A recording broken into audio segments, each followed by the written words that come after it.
चलो बच्चों और आगे चलते हैं मोमेंट ऑफ इनर्शिया कैलकुलेशन में। And after all this integration, बड़े बड़े खतरनाक इंटीग्रेशंस के बाद मैं आपको दो बड़ी इंपॉर्टेंट टेक्निक्स बताने वाला हूं। और अब ट्रिक्स बोलो या टेक्निक्स बोलो या बहुत पुरानी हो गई है, दुनिया की हर बुक में दी रहती है, तो इनको इज्जत और प्यार के साथ थ्योरम्स बोला जाता है। दो इंपॉर्टेंट थ्योरम्स मैं आपको बताने वाला हूं जिनसे मोमेंट ऑफ इनर्शिया कैलकुलेशन आपका बहुत आसान हो जाएगा। एंड एक थ्योरम होगी, पहली थ्योरम जो हम देखेंगे इसको पैरेलल एक्सिस थ्योरम बोलते हैं, और दूसरी एक थ्योरम देखेंगे इसको हम परपेंडिकुलर एक्सिस थ्योरम बोलेंगे। और ये दोनों theorems moment of inertia calculate करने के लिए बड़ी इंपॉर्टेंट होती है। इनफैक्ट आई शुड आइडियली से मोमेंट ऑफ इनर्शिया कैलकुलेट करने के लिए नहीं, मोमेंट ऑफ इनर्शिया ट्रांसफर करने के लिए ये बड़ी यूजफुल थ्योरम्स होती है। देखो हमने ये देखा है कि जैसे अगर मान लो लेट अस से कि एक स्फीयर का मोमेंट ऑफ इनर्शिया निकालना है, तो अब हमें पता है if you look at the screen, sphere का जो मोमेंट ऑफ इनर्शिया है ये वाली जो एक्सिस होती है जो इसके डायमीटर के थ्रू पास होती है, सेंटर के थ्रू पास होती है, इस एक्सिस के अबाउट सॉलिड स्फीयर का मोमेंट ऑफ इनर्शिया होता है 2/5 mr²। बड़े आराम से हमने इंटीग्रेट करके निकाल लिया था। लेकिन अब आप खुद ही सोचो कि अगर मान लो मैं चाहूं तो एक स्फीयर को मैं किसी इस टाइप की एक्सिस के अबाउट भी रोटेट कर सकता हूं, मतलब करना चाहूं अगर तो पॉसिबल तो है। अब अगर इसके अबाउट रोटेट करता हूं तो स्लाइस लेना, इंटीग्रेट करना, बेसिक से निकालना शायद काफी मुश्किल हो जाएगा। लेकिन लकीली एक थ्योरम होती है जिसको पैरेलल एक्सिस थ्योरम बोलते हैं। थ्योरम का बेसिकली काम एक ही होता है कि अगर आपके पास एक रिजिड बॉडी है और उसकी मोमेंट ऑफ इनर्शिया आपको किसी एक पर्टिकुलर एक्सिस के अबाउट पता है, इंटीग्रेशन से कैसे भी आपने मोमेंट ऑफ इनर्शिया निकाल लिया अबाउट वन पर्टिकुलर एक्सिस, तो इसके पैरेलल अगर आप कोई और एक्सिस ऑफ रोटेशन बना देते हो तो इस एक्सिस के अबाउट, इस दूसरी एक्सिस के अबाउट मोमेंट ऑफ इनर्शिया निकालने के लिए आपको पूरा दोबारा इंटीग्रेशन करने की जरूरत नहीं पड़ती है। थोड़ी सेंटर ऑफ मास वगैरह की अगर आपके पास इंफॉर्मेशन है तो एक दूसरी पैरेलल एक्सिस के अबाउट आप मोमेंट ऑफ इनर्शिया बड़े आराम से इस पर्टिकुलर टेक्निक या इस पर्टिकुलर थ्योरम के थ्रू निकाल सकते हो। और ये जो मैजिकल थ्योरम होती है, जो बढ़िया थ्योरम होती है, इसको ये लोग बोलते हैं पैरेलल एक्सिस थ्योरम। मैं सबसे पहले तो आपको थ्योरम बताऊंगा, समझाऊंगा क्या होती है, कैसे यूज करते हैं, ये सब बताऊंगा। दो चार एग्जांपल्स लेके आपको सबसे पहले तो मैं थ्योरम से कंफर्टेबल कर दूंगा और उसके बाद हम इसके प्रूफ को अटैक करेंगे और देखेंगे कि इसका प्रूफ क्या होता है। प्रूफ थोड़ा लंबा होता है, बड़ा सा होता है, इसलिए इट इज बेटर कि सबसे पहले हम थ्योरम देख लें, समझ लें, प्रैक्टिस करके इससे कंफर्टेबल हो जाए। मतलब प्रोफेशनली स्पीकिंग मार्क्स लाने वाला जो काम है अपना, सब्जेक्ट से कंफर्टेबल होने वाला जो काम है वो तो पहले अपन कर लेंगे, फिर उसके बाद हम साइंटिफिकली स्पीकिंग इसका प्रूफ भी सब अच्छे से देखने वाले हैं। तो थ्योरम क्या होती है सबसे पहले तो ये देखो, ठीक है, रफ वर्क वगैरह हटा देते हैं। तो थ्योरम, ठीक है, थ्योरम क्या होती है? थ्योरम ये होती है कि अगर मान लो सपोज आपके पास कोई भी कैसी भी जनरल 3 डायमेंशनल बॉडी हो, ठीक है, जरूरी नहीं कि 1 डायमेंशनल बॉडी हो या प्लेन आपकी 2 डायमेंशनल बॉडी हो, कैसी भी 3 डायमेंशनल बॉडी हो, और कुछ उसका मान लो सपोज यहाँ पे एक है सेंटर ऑफ मास। सही, कुछ ना कुछ तो सेंटर ऑफ मास होगा ऑब्जेक्ट का, मान लो इसका ये है सेंटर ऑफ मास। अब थ्योरम ये कहती है कि मान लो सपोज सेंटर ऑफ मास के अबाउट मैं इस ऑब्जेक्ट को रोटेट करता हूं ऐसे अबाउट दिस पर्टिकुलर एक्सिस। ये जो एक्सिस है, ये एक्सिस को मैं एक्सिस 1 बोल देता हूं। सपोज ये एक्सिस 1 ध्यान रखना कि सेंटर ऑफ मास के थ्रू पास हो रही है, और मान लेते हैं सपोज कि इस एक्सिस के अबाउट मुझे पता है किसी तरह से इंटीग्रेशन वगैरह के थ्रू कि इस ऑब्जेक्ट की मोमेंट ऑफ इनर्शिया की वैल्यू कितनी है। इसकी वैल्यू है मान लो ICM। ये ICM की वैल्यू मान लो अपने को पता है, और उसके बाद मान लो सपोज कोई मेरा दोस्त आता है, कहते हैं नहीं यार इसके अबाउट रोटेट नहीं करेंगे, उसके अबाउट रोटेट करेंगे। ठीक है, हमेशा कुछ दोस्त ऐसे होते हैं जो भी करोगे ना वो नहीं करेंगे, उनको कुछ और करना होता है। तो ये जो बंदा है कहता है कि नहीं हम इसको इसके अबाउट नहीं, हम एक काम करते हैं भाई, इसको ये वाली जो एक्सिस होती है इस एक्सिस के अबाउट हम रोटेट करेंगे। और मान लो सपोज इस एक्सिस के अबाउट अगर आप इस ऑब्जेक्ट को रोटेट करते हो तो आप सबसे पहले दोस्त को बोलते हो कि भाई ठीक है तू रोटेट कर ले, कोई प्रॉब्लम नहीं है, लेकिन मैंने बड़ी मेहनत से ये वाली एक्सिस के अबाउट तो इंटीग्रेट कर करके मोमेंट ऑफ इनर्शिया निकाली थी। अब तो बोल रहा है कि ब्लू एक्सिस के अबाउट रोटेट करेंगे तो लाइक फिर से दोबारा इंटीग्रेशन करना पड़ेगा, बड़ी मेहनत पड़ेगी, दोबारा मोमेंट ऑफ इनर्शिया निकालनी पड़ेगी। तो आपका दोस्त कहता है नहीं तो टेंशन मत ले, मित्तल सर की क्लास अटेंड करके आए हो, मुझे पता है कि ये वाली मोमेंट ऑफ इनर्शिया अगर तू मुझे बता देगा जो तूने कैलकुलेट करी थी तो मैं ये वाली पैरेलल एक्सिस के about moment of inertia theorem लगा के निकाल लूंगा। और थ्योरम क्या होती है वो देखो, बहुत सिंपल सी थ्योरम आती है। आपका दोस्त क्या करेगा, देखो दोस्त ये कहेगा कि ठीक है जो दोनों एक्सिस है रेड वाली और ब्लू वाली, इनके बीच में मेजर करके निकालेगा कि भाई इनके बीच में डिस्टेंस कितना है r। आपसे पूछेगा कि भाई ऑब्जेक्ट का मास कितना है, आप बता दोगे। आपसे पूछेगा कि ये ICM की वैल्यू कितनी है, ये भी आप बता दोगे। फिर उसके बाद कहेगा कि ठीक है, ब्लू वाली एक्सिस के अबाउट जो मोमेंट ऑफ इनर्शिया होगी ये होती है इस तरीके से कि सेंटर ऑफ मास वाली मोमेंट ऑफ इनर्शिया लो और उसमें mr² सिंपली ऐड कर दो, कुछ भी नहीं, इट्स वेरी वेरी इजी। ठीक है, एक बार देख लो, सेंटर ऑफ मास के अबाउट अगर आप इसको रोटेट करते हैं रेड वाली एक्सिस के अबाउट, तो इसकी जो भी मोमेंट ऑफ इनर्शिया होती है वो लो और उसके अंदर mr² आप ऐड कर दो, where m is the total mass of the body and r is the distance between the two axis of rotation. ये अगर आप इसमें ऐड कर दोगे तो बिल्कुल सिंपल तरीके से आपको मोमेंट ऑफ इनर्शिया पैरेलल वाली एक्सिस के थ्रू मिल जाएगी। ये बात है कि अबाउट मिल जाएगी, ये चीज है। तो ये सिंपल सी थ्योरम है और ये अगर आपके दोस्त को पता थी तो उसने आराम से ब्लू वाली एक्सिस की अबाउट रोटेशन के लिए भी तैयारी करके रख लिया। He knows this moment of inertia like this. और अब इसके बाद दो तीन चीजें क्लियर रखना है इसमें पैरेलल एक्सिस थ्योरम यूज करने के पहले। सबसे पहली चीज है कि जरूरी नहीं है कि ब्लू वाली एक्सिस इस बॉडी के अंदर से ही पास करे, आप ब्लू वाली एक्सिस को यहां पे भी कर सकते हो। जो दूसरी एक्सिस होती है वो दूसरी वाली एक्सिस अगर ऑब्जेक्ट के बाहर भी चली जाती है तो भी कोई दिक्कत नहीं है, थ्योरम आपकी अभी भी 100% वैलिड होगी, नो डाउट अबाउट दैट। एक बात। दूसरी बात, ये थ्योरम का सबसे बड़ा लिमिटेशन है, इनफैक्ट आई शुड से कि इस थ्योरम का बस खाली एक ही लिमिटेशन है और वो लिमिटेशन ये है कि दोनों में से एक axis of rotation centre of मास वाली होनी चाहिए। मतलब मैं ऐसा नहीं बोल सकता हूं कि मैं दुनिया में मान लो सपोज मैं एक और ग्रीन कलर से एक्सिस बनाता हूं और मान लो ये ग्रीन वाली एक्सिस के अबाउट मोमेंट ऑफ इनर्शिया की वैल्यू कुछ है I1 और ब्लू वाली के अबाउट मोमेंट ऑफ इनर्शिया है I2। मान लो we don't know the values of I1 and I2, but मान लो ये दो मोमेंट्स ऑफ इनर्शिया है और इन दोनों के बीच में जो डिस्टेंस है, इन दोनों के बीच में जो डिस्टेंस है वो है लेट अस से R0। तो अब ऐसा नहीं है कि अगर आपको मान लो ग्रीन वाली मोमेंट ऑफ इनर्शिया पता है, I1 की वैल्यू पता है, तो आप कहोगे कि अच्छा भाई मैं I2 कैसे निकालूंगा कि I2 equal to I1 plus m into R0²। ये बिल्कुल गलत है। ध्यान रखना कि थ्योरम ये नहीं है कि known value of I plus mr² is equal to unknown value of I। ये थ्योरम नहीं है। थ्योरम ये है कि सेंटर ऑफ मास वाली मोमेंट ऑफ इनर्शिया के अंदर अगर आप mr² ऐड कर दोगे तो आपको मोमेंट ऑफ इनर्शिया दूसरी एक्सिस के अबाउट आराम से मिल जाएगी। तो सेंटर ऑफ मास इंपॉर्टेंट है और सेंटर ऑफ मास क्यों इंपॉर्टेंट है ये हम बिल्कुल देखेंगे जब हम प्रूफ के ऊपर आएंगे। लेकिन अभी ध्यान रखना कि ये थ्योरम आपकी खाली तब वर्क करेगी जब दो में से एक एक्सिस सेंटर ऑफ मास के थ्रू पास हो रही है और जो सेंटर ऑफ मास वाली मोमेंट ऑफ इनर्शिया है उसमें आप एक पॉजिटिव टर्म ऐड करोगे तो आपको दूसरी मोमेंट ऑफ इनर्शिया मिलेगी। तो इससे हम छोटा सा एक कंक्लूजन ये भी निकाल सकते हैं कि जो एक्सिस सेंटर ऑफ मास के थ्रू पास होती है उसके about moment of inertia minimum होती है, बिकॉज जो उसके पैरेलल कोई भी दूसरी एक्सिस होगी उसकी मोमेंट ऑफ इनर्शिया इसके अंदर कुछ ऐड करके ही आएगी। You can see that this mr² will always be a positive quantity. तो सेंटर ऑफ मास वाली मोमेंट ऑफ इनर्शिया मिनिमम होती है और किसी दूसरी एक्सिस के अबाउट रोटेट करोगे तो आपका रोटेशनल इनर्शिया, मतलब आपका नहीं, बॉडी का रोटेशनल इनर्शिया थोड़ा सा ज्यादा हो जाएगा। ये बात है। तो ये फंडा होता है आपका पैरेलल एक्सिस थ्योरम का।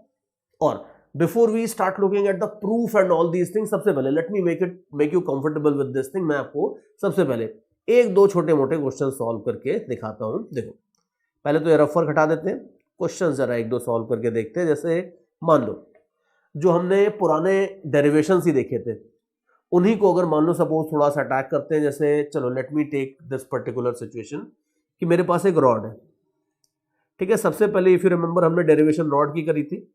तो मान लो सपोज मेरे पास एक रॉड है, रॉड का मास m है, लेंथ l है और मान लो अब इस रॉड को मैं रोटेट करने वाला हूं एक अलग ही एक्सिस के अबाउट u।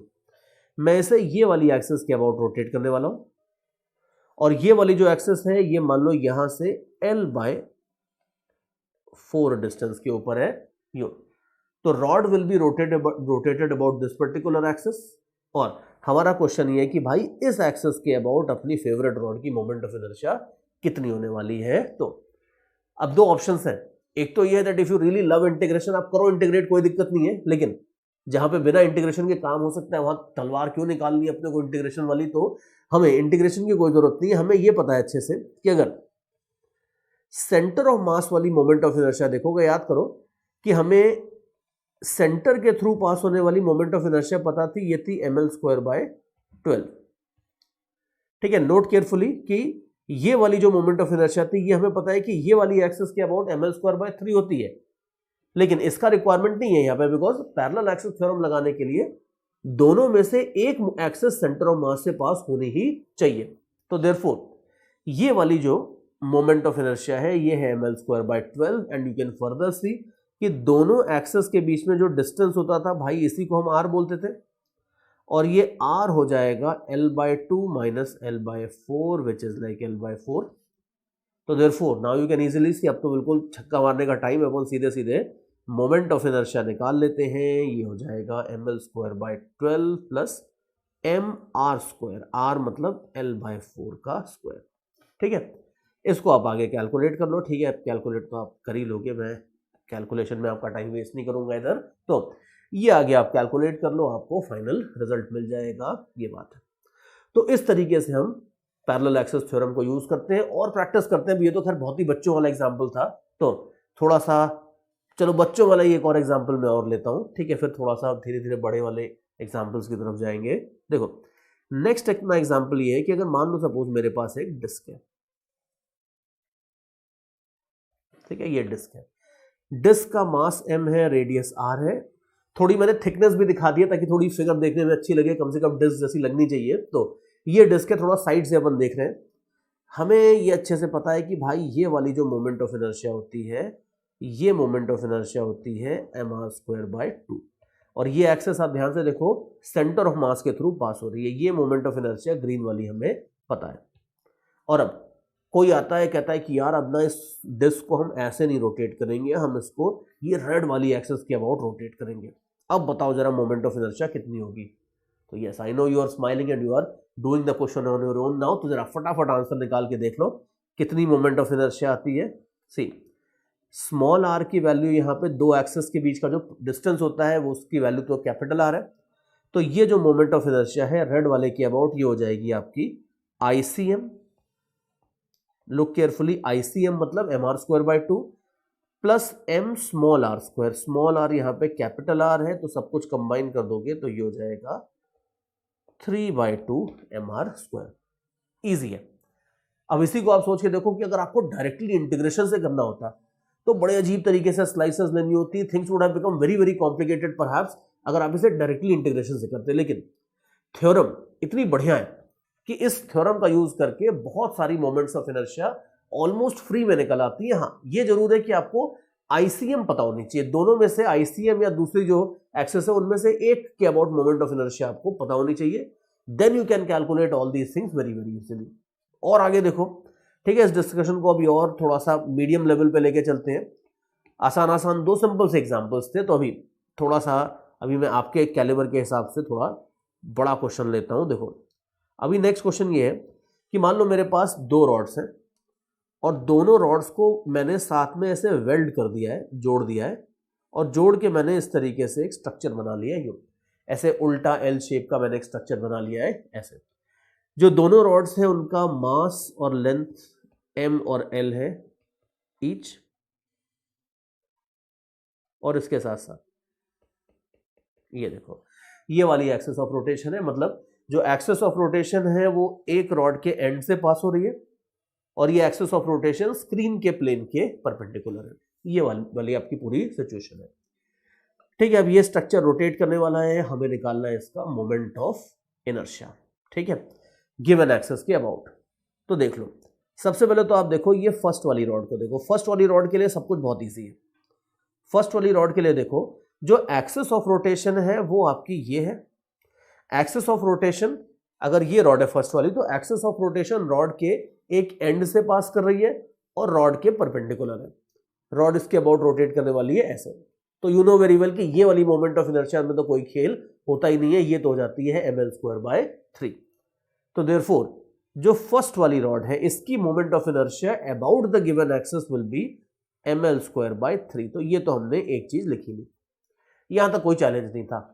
अब जो नेक्स्ट पार्ट है वो थोड़ा सा चैलेंजिंग है। Have a look at the second rod. ये सेकंड रॉड जो है ये ना इस वाली एक्सिस के अबाउट रोटेट कर रही है, ना ही ये इस वाली एक्सिस के अबाउट रोटेट कर रही है। देखो अगर ये वाली एक्सिस के अबाउट रोटेट करती तो इसका मोमेंट ऑफ इनर्शिया ml²/12 हो जाता। इसी की बजाय अगर ये वाली एक्सिस के अबाउट रोटेट करती तो ml²/3 हो जाता। लेकिन अनफॉर्चुनेटली जो ये दूसरी वाली रॉड है वो रॉड तो कहीं और है और इसकी एक्सिस ऑफ रोटेशन कहीं और है। You can see that axis of rotation इससे काफी दूर है। तो it is something like this कि अगर आप देखो तो ये दूसरी वाली रॉड है, ये एक्सिस ऑफ रोटेशन है, तो इसके अबाउट ये कुछ बड़े अजीब तरीके से रोटेट करने वाली है यूं। अब वैसे तो आप देख लो ये रॉड इस तरीके से रोटेट करने से मना ही कर देती है, ऐसे करती नहीं, लेकिन ये वाली रॉड एक और रॉड के थ्रू अटैच्ड है यहां से। तो जो पहली वाली रॉड थी, दैट पहली वाली rod is holding this second rod in position और उसकी वजह से ये रोटेशन करने वाली है बड़े अजीब तरीके से। तो देयरफॉर अब अगर आप देखो तो ये वाली रॉड का मोमेंट ऑफ इनर्शिया हम अपने पुराने फॉर्मूले से बिल्कुल नहीं निकाल सकते, हम इसमें पैरेलल एक्सिस थ्योरम ही लगाएंगे। कैसे? ये देख लो कि अगर मान लो एक सेकंड के लिए कि मैं ये वाली एक एक्सिस लेता हूं यूं, ठीक है, ध्यान से देखो ये वाली axis, dot and a circle means perpendicular to plane of the screen. तो ये वाली एक्सिस ऑफ रोटेशन अगर मैं लेता हूं perpendicular to plane of the screen passing through centre of mass, तो इसके अबाउट अगर आप देखो तो रॉड की मोमेंट ऑफ इनर्शिया होती है ml²/12 ICM। लेकिन हमें मोमेंट ऑफ इनर्शिया इस वाली एक्सिस के अबाउट नहीं चाहिए, हमें मोमेंट ऑफ इनर्शिया तो चाहिए अपनी गिवन एक्सिस के अबाउट। तो आप देख लो दोनों एक्सिस पैरेलल है। मैं आपको एक बार फिगर थोड़ा सा वैसे भी समझाता हूं कि ये अपनी सेकंड वाली रॉड है, ये एक्सिस ऑफ रोटेशन है, अपनी वाली एक्सिस ऑफ रोटेशन। तो मैंने ये कहा कि अगर मैं इसके सेंटर ऑफ मास वाली एक्सिस ऑफ रोटेशन ले लेता ऐसे coming out of the screen, तो ये होती ICM। दूसरी वाली जो एक्सिस है वो इसके पैरेलल है और दोनों के बीच में डिस्टेंस अगर आप देखो ध्यान से तो डायगोनल डिस्टेंस दोनों के बीच में है स्मॉल r। तो इसको मैं लिख देता हूं स्मॉल r, और स्मॉल r अगर आप देख लो तो पाइथागोरस बाबा की कृपा से हमें मिल जाएगा। ये वाला डिस्टेंस l है, ये वाला डिस्टेंस l/2 है। तो you can easily see that r² will be equal to l² plus l²/4 which will be like 5l²/4। तो देयरफॉर यू कैन सी कि r की वैल्यू आ जाएगी l/2√5। ठीक है, वैसे r की वैल्यू नहीं चाहिए, हमें r² ही चाहिए रहता है, तो r² ही रखते हैं, उसको हटा देते हैं, it's not needed at all. तो ये हमारे पास आ जाता है r²। और अब आप देख लो कि जो ये सेकेंड वाली रॉड है इसकी मोमेंट ऑफ इनर्शिया को मैं I2 बोल देता हूं। जो हमने पहले निकाल ली थी ऑलरेडी फर्स्ट वाली रॉड की मोमेंट ऑफ इनर्शिया, इसको I1 बोल देते हैं। सेकेंड वाले रॉड की मोमेंट ऑफ इनर्शिया हो जाएगी पैरेलल एक्सिस थ्योरम से ICM plus mr²। Now ICM is ml²/12 और mr² आप देख लो तो r आपके पास इनफैक्ट r² ही अगर आप देखोगे तो ये है आपके पास 5l²/4। तो you can easily finish it of now. ठीक है, बस दोनों टर्म्स को आप ऐड कर दो तो ये हो जाएगा आपके पास, if my calculations are right, 16/12 ml² which will be like 4/3 ml²। ये क्या आ जाती है? ये आ जाती है I2। ठीक है, अभी I1 और I2 को दोनों को ऐड कर दो, जो टोटल मोमेंट ऑफ इनर्शिया है पूरे स्ट्रक्चर का, जो टोटल मोमेंट ऑफ इनर्शिया है वो ऑब्वियसली फर्स्ट वाले का कंट्रीब्यूशन सेकेंड वाले का कंट्रीब्यूशन दोनों को ऐड करके आ जाएगा। तो टोटल मोमेंट ऑफ इनर्शिया हो जाएगी ml²/3 प्लस 4/3 ml²। इन दोनों को ऐड कर दोगे तो ये हो जाएगा 5/3 ml²। ये आ जाएगा आपके पास टोटल मोमेंट ऑफ इनर्शिया। ये फंडा है। तो यू कैन इजीली सी कि अब ये प्रॉब्लम बिल्कुल बच्चों वाली प्रॉब्लम नहीं थी, थोड़ी सी मतलब टफ भी नहीं थी, लेकिन थोड़ी तो एटलीस्ट प्रॉब्लम में कुछ था करने को। और फर्दर आप सोच के देखो कि एक सिंपल रॉड के लिए तो आप सीधे सीधे इंटीग्रेशन फिर भी कर सकते थे, लेकिन अगर आपके पास एक ऐसा स्ट्रक्चर हो जिसमें दो रॉड्स को ऐसे वेल्ड करके एक स्ट्रक्चर बनाया है और इस स्ट्रक्चर को अगर अपन इस तरीके से रोटेट करें, तो इस तरह के स्ट्रक्चर के रोटेशन के लिए यू कैन इजीली सी कि इंटीग्रेशन इतना आसान नहीं पड़ता। लेकिन हमें पैरेलल एक्सिस थ्योरम मालूम थी तो हमने बड़े आराम से बिना इंटीग्रेशन की मोमेंट ऑफ इनर्शिया कैलकुलेट कर लिया। और ये भी ध्यान रखना कि रियल लाइफ सिचुएशंस में, रियल लाइफ इंजीनियरिंग में बहुत अजीब अजीब से कॉम्प्लिकेटेड स्ट्रक्चर्स होते हैं। आप दुनिया की कोई भी मशीनरी उठा के देख लो, जरूरी नहीं कि आपको कोई एरोप्लेन या रॉकेट ही देखना होगा, सिंपल मशीनरीज भी उठा के अगर आप देखोगे तो उसमें कई बार बड़े कॉम्प्लिकेटेड से स्ट्रक्चर्स होते हैं जो रोटेट कर रहे होते हैं and so on and so fourth. और उनकी मोमेंट्स ऑफ इनर्शिया निकालने के लिए जहां इंटीग्रेशन लगता है वहां इंटीग्रेशन बिल्कुल लगाना है, लेकिन कई जगह ऐसी होती है जहां पे इंटीग्रेशन लगाने की जरूरत ही नहीं पड़ती है। इस तरह के आइडियाज लगा के आपका काम बड़े आराम से हो जाता है। तो ये एक और एग्जांपल था और मैं आपको आगे लेके चलता हूं। और देखो मोमेंट ऑफ इनर्शिया में हम और क्या कर सकते हैं, और देखो एक और बढ़िया सा एग्जांपल है, सी पैरेलल एक्सेस थ्योरम बड़ी शानदार चीज है, बिकॉज अभी आप देखना इससे बड़े सारे इंटरेस्टिंग केसेस सॉल्व हो जाते हैं। जैसे अब याद करो, जब थोड़े दिन पहले मैं कट बॉडीज की बात कर रहा था, सेंटर ऑफ मास में मैंने कट बॉडीज की बात करी थी, और अब यहां पे मैंने मोमेंट ऑफ इनर्शिया में भी एक आध एग्जांपल लिया था जिसमें मैंने एक डिस्क के अंदर से कुछ पार्ट काट के निकाल दिया था, एटसेट्रा एटसेट्रा। अब यहां पे मैं वापस आपको लेके आता हूं कट बॉडीज की सिचुएशन में, लेकिन अब की बार चीजें थोड़ी सी और इंटरेस्टिंग होने वाली है। देखो सी, मान लो सपोज मेरे पास कुछ ऐसी सिचुएशन है, ठीक है, have a look at this, कि मेरे पास एक सर्कुलर डिस्क थी और सर्कुलर डिस्क के अंदर से यू कैन इजीली सी कि मैंने एक छोटी डिस्क काट के निकाल दी है। तो देयरफॉर जो बचा हुआ मास है वो कौन सा है, ये पूरा बचा हुआ पार्ट है, मून टाइप का जो दिख रहा है ऐसे। ये सेम स्ट्रक्चर हमने उसमें भी देखा था, सेंटर ऑफ मास में भी देखा था, और वहां हमने देखा था कि इस रिमेनिंग ऑब्जेक्ट का सेंटर ऑफ मास लोकेट करते थे। यहां पे हमारा टास्क ये है कि इस रिमेनिंग ऑब्जेक्ट का मोमेंट ऑफ इनर्शिया निकालेंगे हम अबाउट द सेंट्रल एक्सिस। ये जो पूरा स्ट्रक्चर है, या आई शुड से कि जो कट डिस्क है, जो बची हुई डिस्क है, आपके सामने जितना पार्ट बचा हुआ है डिस्क का, थोड़ा सा मैं इसको डॉट भी कर देता हूं कि यहां पे मास है, ये पूरा मास है, और जो बाकी पार्ट है वो खाली है। तो ये जो रिमेनिंग स्ट्रक्चर है, इस रिमेनिंग स्ट्रक्चर का हमें मोमेंट ऑफ इनर्शिया निकालना है अबाउट दिस पर्टिकुलर एक्सिस। ठीक है, मैं डेटा दे देता हूं आपको कि ये जो रिमेनिंग ऑब्जेक्ट है इसका मास है m, और जो रेडियस है आप देख लो कौन सा रेडियस, ये वाला जो रेडियस होता है, ये रेडियस मैं आपको दे देता हूं r, और यू कैन इजीली सी कि जो छोटा वाला सर्कल दिख रहा है उसका रेडियस हो जाएगा r/2। तो हमें मोमेंट ऑफ इनर्शिया निकालनी है इस केस में, और स्टार्टिंग तो देखो वही होगी जो हमने पहले करा था कि अगर मान लो सपोज मैं इसमें कटिंग नहीं करता तो जो पूरी डिस्क होती उसकी मोमेंट ऑफ इनर्शिया हो जाती मान लो I0। किसकी मोमेंट ऑफ इनर्शिया, अगर मैं कटिंग नहीं करता तो ये पूरी कंप्लीट डिस्क जो होती है इसकी मोमेंट ऑफ इनर्शिया मान लो अगर हो जाती I0।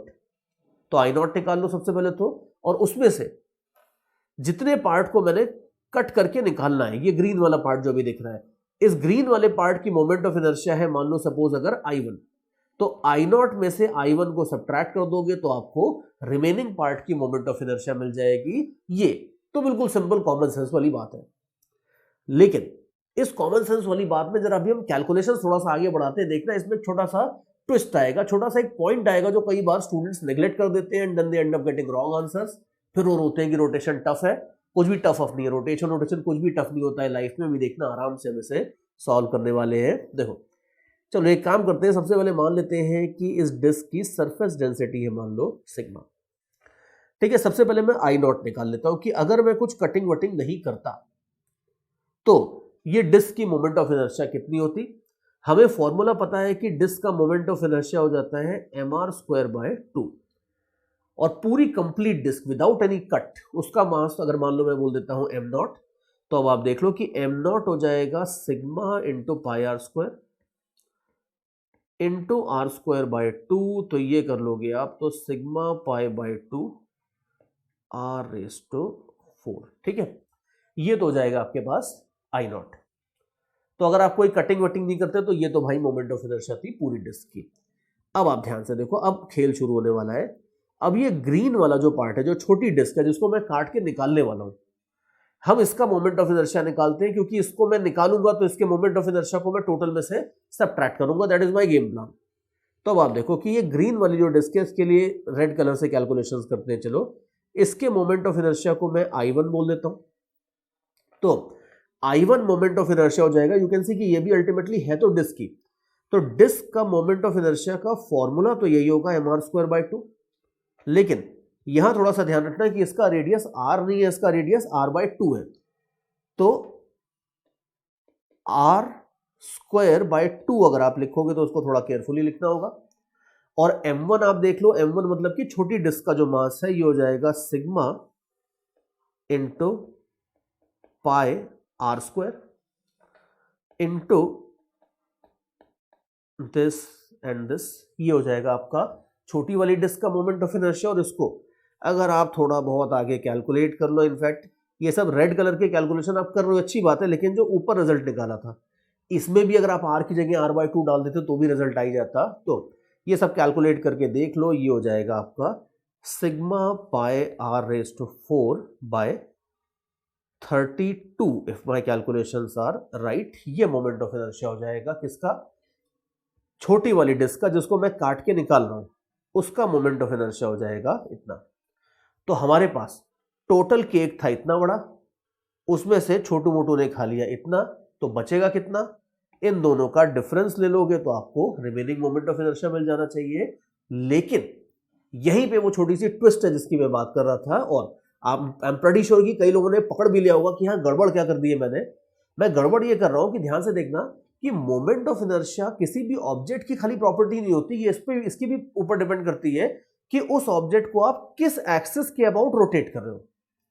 तो ध्यान से देखो कि हमने ये जो मोमेंट ऑफ इनर्शिया निकाला है, ये तो हमने निकाला है इस एक्सिस के अबाउट, ठीक है, लेकिन ये जो मोमेंट ऑफ इनर्शिया निकाला है ये तो हमने इस वाली एक्सिस के अबाउट निकाला है ना, बिकॉज किसी भी डिस्क की मोमेंट ऑफ इनर्शिया mr²/2 कौन सी एक्सिस के अबाउट होती है, उसके सेंटर के थ्रू पास होने वाली एक्सिस के अबाउट होती है।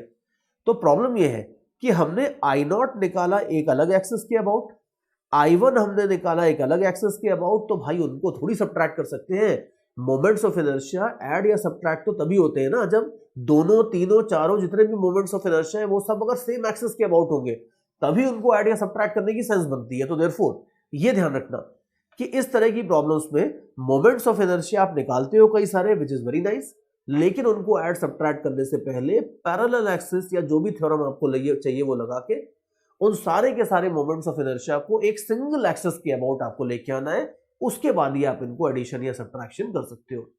तो यहां पे we need to calculate everything about our original axis, this axis जो भी मैं पॉइंट कर रहा हूं ग्रीन कलर से।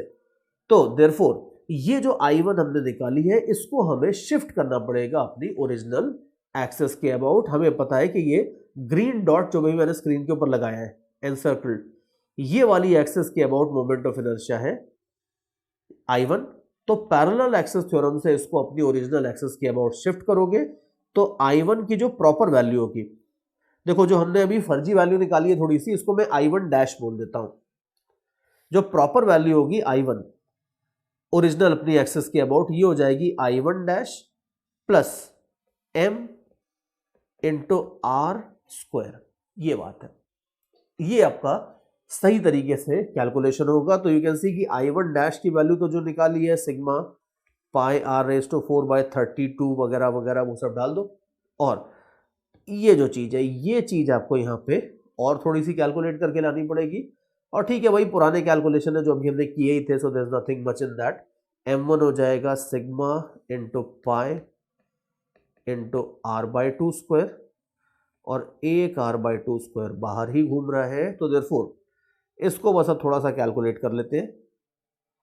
तो you can see conceptually speaking हो गई है, जो कंसेप्चुअल बात करनी थी वो अपनी हो गई है, बट फिर भी एक आध स्टेप कैलकुलेशन की थोड़े से मैं और बढ़ा देता हूं, otherwise I also will start getting lazy. तो देयरफॉर यू कैन सी कि sigma pi r⁴/32 plus sigma pi r⁴ you can see नीचे नीचे 2 आ रहा है 4 बार, 2⁴ दैट इज 16, ठीक है, ये हो जाता है। तो देयरफॉर I1 अगर आप देखोगे तो after all the calculation it comes out to be 3/32 sigma pi r⁴,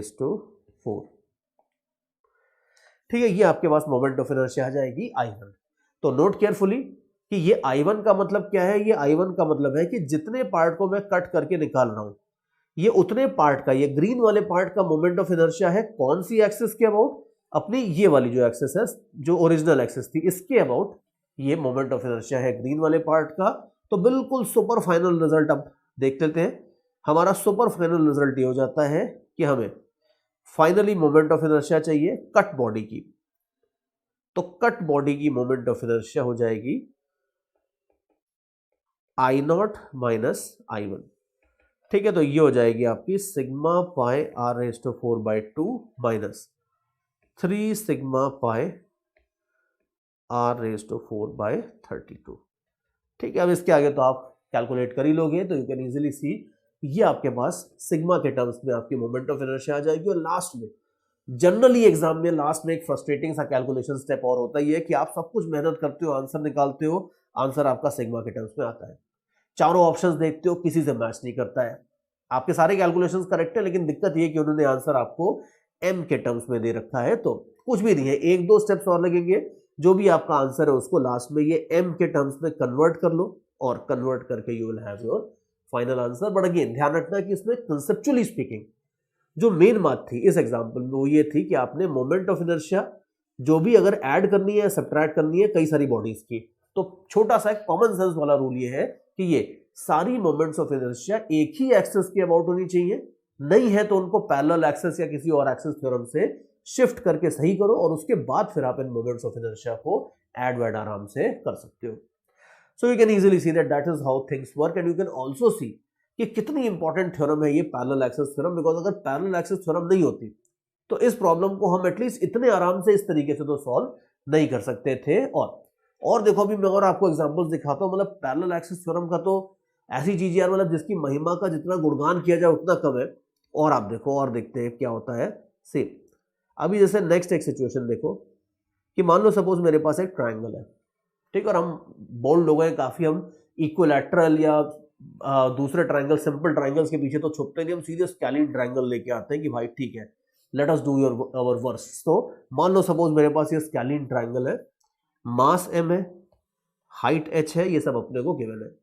अब हमें ये तो पता है कि स्केलिन ट्राइंगल का मोमेंट ऑफ इनर्शिया अगर ये वाले एक्सिस के अबाउट देखोगे तो ये फॉर्मूला है हमारे पास सीधे सीधे mh²/6, बिल्कुल सही, ठीक है। लेकिन अब यार ऐसा तो नहीं करूंगा ना कि इसी के अबाउट मोमेंट ऑफ इनर्शिया दे दूंगा, तो late me make your life slightly difficult.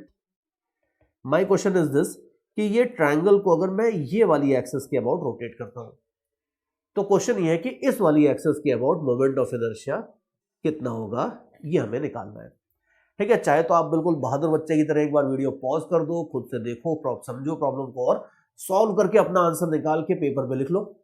फिर उसके बाद मैं तो सॉल्व करने ही वाला हूं, तो उसके बाद लास्ट में थोड़ा सा वीडियो फॉरवर्ड करके मैच कर लेना।